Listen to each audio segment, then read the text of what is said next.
TV7 Israel News is made possible thanks to your generous donation. Shalom, Erev Tov, good evening, and welcome to our daily TV7 Israel News Bulletin, broadcast from Jerusalem. Israeli Economy Minister Nir Barkat asserts President Trump's Board of Peace can only be successful if Hamas is removed from the Gaza Strip. The USS Abraham Lincoln carrier strike group enters into the Indian Ocean within reach of the Islamic Republic of Iran. And the Islamic Revolutionary Guards Corps levels a threat to the United States, saying its finger is on the trigger. U.S. President Donald Trump's ambitious 20-point plan made significant progress yesterday when the American leader was joined by over 20 leaders and top diplomats in forming the so-called Board of Peace for the Gaza Strip. This progress has instilled some optimism in Jerusalem, with Israeli Economy Minister Nir Barkat stressing that the Board of Peace has more prospects of achieving its stated goals than an adversarial institution such as the United Nations.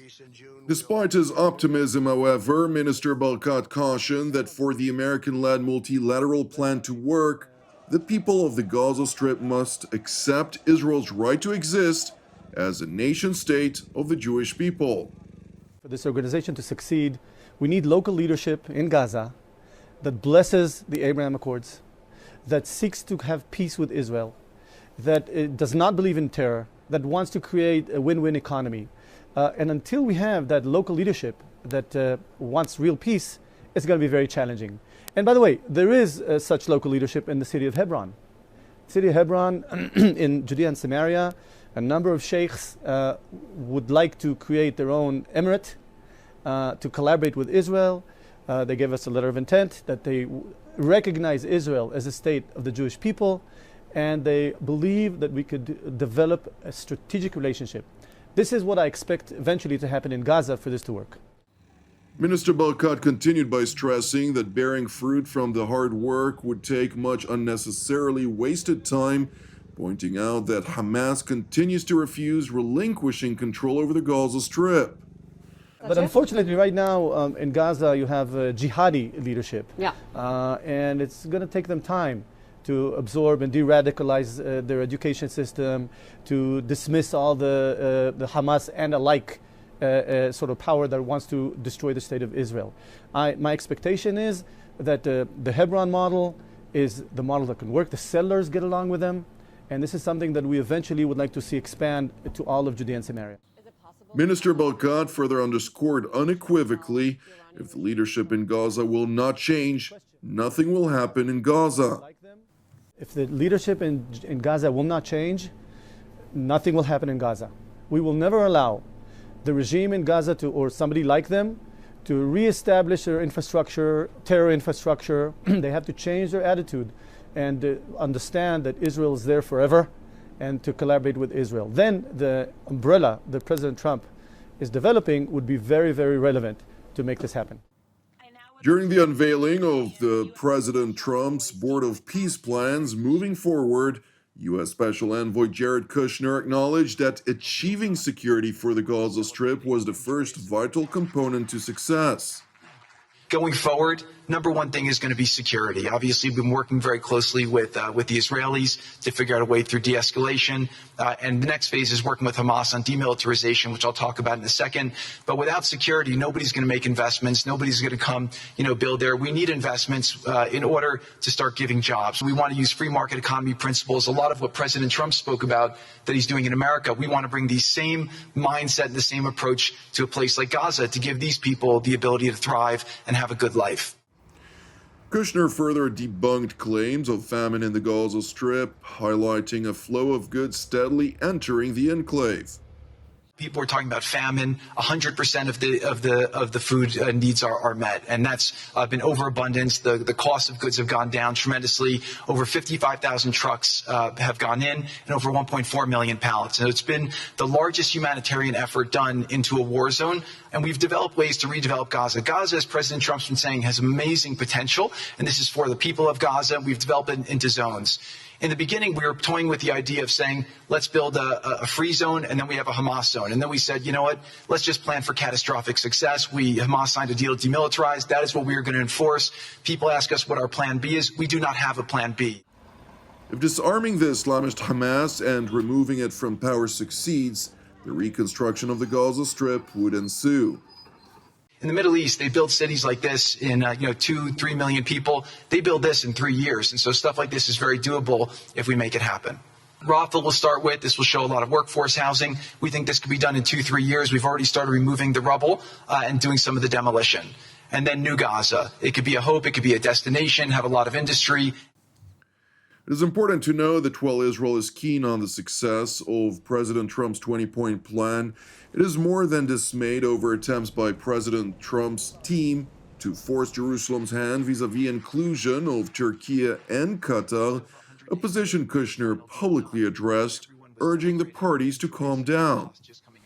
This deal only happened because we worked with Israel, we worked with Turkey, we worked with Qatar, we worked with Saudi, we worked with Egypt. I mean, everyone worked together. We worked with UAE. We all worked together to make this happen. I see a lot of people trying to escalate, criticizing Israel or Israelis criticizing Turkey or Qatar. Just calm down for 30 days. I think that the war is over. Let's do our best to try working together. Our goal here is peace between Israel and the Palestinian people. Everyone wants to live peacefully. Everyone wants to live with dignity.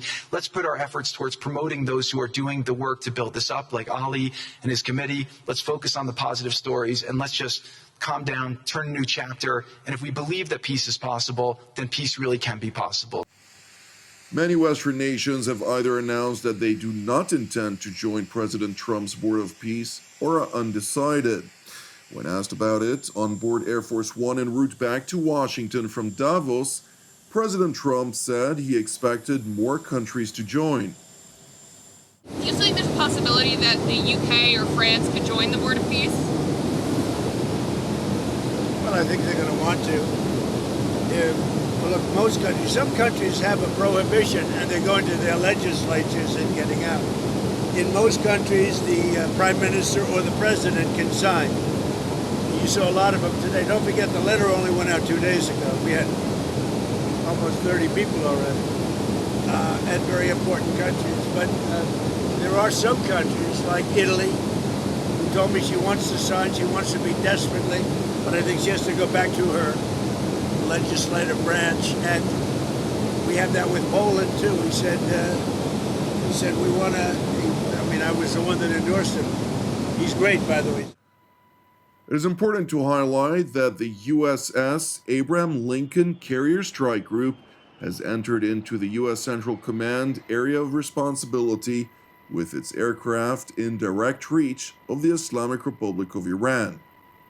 And while this additional strike group grants the United States unmatched firepower in the region, additional war assets are on their way to the Middle East, which President Trump has acknowledged. We have a lot of ships going that direction, just in case. We have a big flotilla going in that direction, and we'll see what happens. We have a big force going toward Iran. I'd rather not see anything happen, but we're watching them very closely. But we have an armada. We have a massive fleet heading in that direction, and maybe we won't have to use it. We'll see. Would you like the supreme leader to step down or to go into exile? I don't want to get into that, but they know what we're looking for. You said today that There's a lot of killing going on. While the American military assets are drawing near the Islamic Republic of Iran, the commander of the Ayatollah regime's Islamic Revolutionary Guards Corps, Major General Mohammad Pakpoul, who replaced IRGC commander Hossein Salami after he was eliminated by Israeli forces during the 12-day war, leveled a threat to the United States, saying his forces have their finger on the trigger.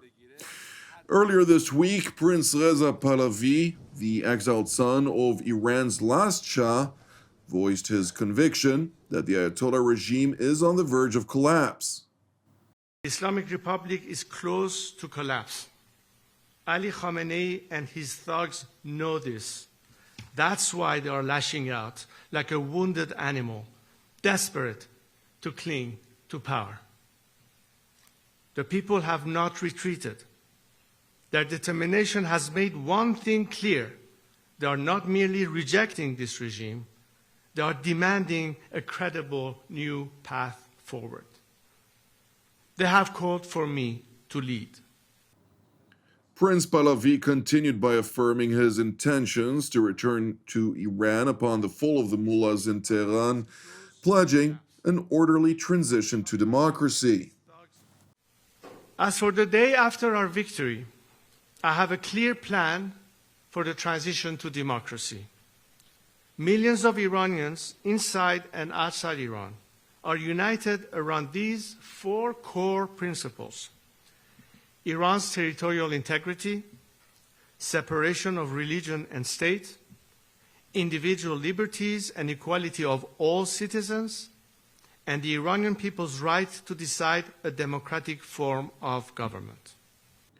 Prince Reza further highlighted in the event that he manages to secure his rule after the fall of the murderous Ayatollah regime, that he would revive the close relations that preceded the 1979 Islamic Revolution to include between Israel and Iran, as well as Iran and the United States. Thank you for watching TV7 Israel News.